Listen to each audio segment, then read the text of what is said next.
Hi hello friends, welcome to my channel Prasad Monika. So మన fans పండగ అయితే రాబోతుంది. పండగ రాబోతుంది అనుకుంటున్నారండి? ప్రభాస్ మూవీ అండి. ప్రభాస్ మూవీ రాబోతుంది. 27th ఈ మంత్ రిలీజ్ అవబోతుంది. సో అది గ్యారెంటీగా ఫ్యాన్స్ పండగే కాబట్టి అందుకే పండగ అన్నాను. సో నేను రిలీజ్ ట్రైలర్ అయితే వదిలేరు కాబట్టి చాలా అంటే చాలా బాగుంది రిలీజ్ ట్రైలరు. అండ్ అందులో చాలా అంటే చాలా సీన్స్ ఉన్నాయి, అసలు చెప్పలేను. కొన్ని అన్ఎక్స్పెక్టేషన్ ఉన్నాయి, ఎక్స్పెక్టేషన్స్ లేని ఉన్నాయి. చాలా బాగుంది. సో మన రివ్యూకి వెళ్ళే ముందు మన ఛానల్ని సబ్స్క్రైబ్ చేయండి, లైక్ చేయండి అండ్ షేర్ చేయండి. సో రివ్యూకి వెళ్ళే ముందు ఏంటంటే, మన అమితాబ్ బచ్చన్ గారికి ప్రభాస్ గారికి అయితే గట్టి ఫైటింగ్ ఉన్నట్టుంది చాలా. అంటే ఆయన అశ్వథామ అండ్ కల్కి కాబట్టి చూద్దాం. అంటే ఫైటింగ్లో స్టార్టింగ్ చూపించారు ఆల్రెడీ అమితాబ్ బచ్చన్ గారిని, దీపికా పదుకొన్ని.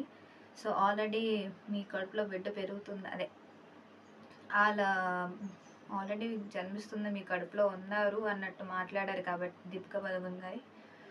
సో ఆమె కొంచెం షాక్లో ఉంటుంది. లోపు ఫైటింగ్ సీన్స్ ఇవన్నీ జరుగుతూ ఉంటాయి. చాలా ఉంది. అంటే కొన్ని మహాభారతం తెలిసిందే కదండి, కల్కి అంటే ఇంకా 10వ అవతారం కాబట్టి దానికి సంబంధించిన కొన్ని బిట్లు అయితే ఉన్నాయి. అండ్ అన్ఎక్స్పెక్టెడ్ ఏంటంటే అమితాబ్ బచ్చన్ గారికి మన ప్రభాస్ గారికి ఫైటింగ్ జరుగుతుంది. అదేంటో కానీ ఈసారి వెరైటీగా, ఎప్పుడు మంచి వైపు ఫైటింగ్ జరిగేది, ఈసారి చెడు వైపు ఫైటింగ్ చేస్తున్నారు ప్రభాస్ గారు. సో ఇదే వింత వెరైటీ. సో తర్వాత ఏదైనా మంచి వైపు ఫైటింగ్ చేయొచ్చా ఏదో తెలీదు. కానీ దీంట్లో ఇంకోటి ఏంటంటే పాయింట్, బుజ్జి అవతారం కూడా మారిపోయింది. మొన్నటి వరకు కార్లా ఉండేది, ఇప్పుడేమో కాలు ట్రాన్స్పోర్ట్ చేయడం బాగా బాగుంది. ఆ బుజ్జిని, ఆ హ్యాండ్స్ అవన్నీ చాలా బాగుంది. అశ్వథామ గురించి ఆ మనీ ఆయన ఇంకో వ్యక్తిని చూపించారు, అంటే బ్రాహ్మణ్ లాగా చూపించారు కదా ఆయన ఇంకా చాలామంది ఉన్నారు. అండ్ పేదవాళ్ళు కూడా ఏదో సంథింగ్ ప్రాబ్లంలో